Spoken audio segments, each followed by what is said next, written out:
something strange is happening in North Carolina. Last week, the State Board of Elections and Ethics Reform voted unanimously to hold off on certifying the results of the congressional race in the 9th District, and amid reports that absentee ballots may have been tampered with. Republican Mark Harris beat Democrat Dan McCready by 905 votes. McCready conceded, but a Democratic Party attorney provided 6 sworn affidavits as evidence of irregularity in the district, singling out one rural county, Bladen County. One witness described an unidentified woman there coming to her house and taking her unfinished absentee ballot to be processed.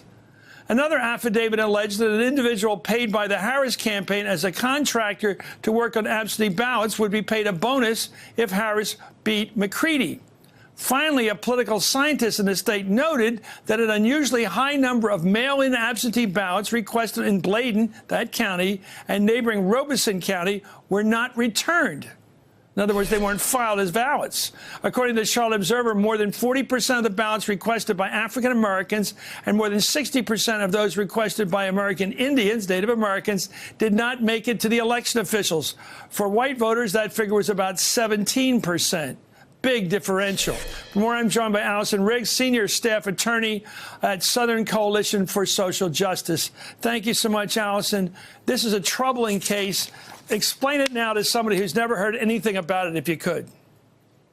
Sure. Well, what we're seeing are allegations and significant evidence of voter theft, not vote fraud, vote theft, particularly directed at voters of color.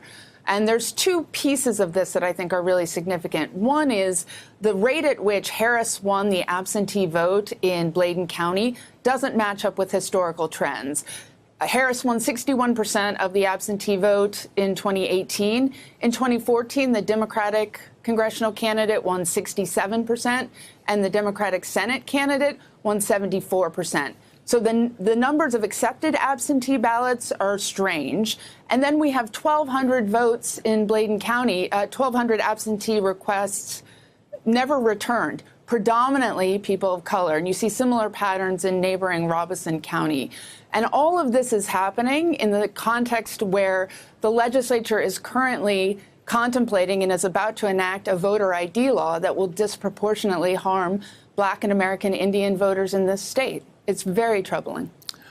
Well, tonight, WSOC, a local affiliate in Charlotte, is reported that they found what appears to be a targeted effort to illegally pick up absentee ballots in which even the person picking them up had no idea whether those ballots were even delivered to the elections board. The affiliate spoke to one of those individuals who said she was paid $75 to $100 a week to promote the Republican candidate and pick up finished ballots. She said McCrae Dallas, the man named in the affidavit, told her to collect ballots and hand them off to him. She did not know if the votes were counted.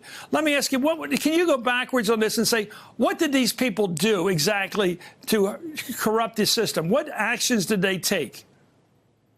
Well, we don't know all of the details. What we know, so we don't know how all of these absentee requests got sent in. There was an abnormally high rate of absentee requests by mail. What we do know from the affidavit submitted by the Democratic Party is that voters in predominantly African-American, predominantly elderly communities were the ones targeted by these collectors and were told, you don't need to fill out this ballot. I'll take it in for you. I'll finish filling it out for you.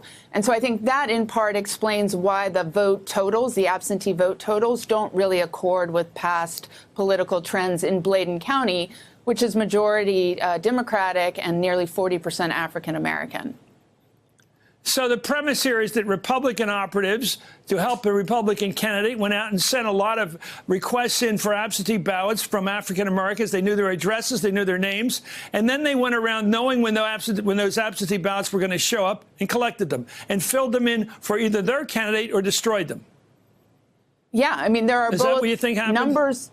I think there are a lot of missing absentee ballots from Black and American Indian voters, and I don't have an answer for where those are, but it's deeply troubling. If you look at the number of absentee ballots returned in Bladen and Robeson County in 2014, so the last midterm, compared to 2018, particularly in Bladen, you have a dramatic reduction in the number of returned absentee ballots, and you have a dramatic reduction in the number of returned absentee ballots from Black voters.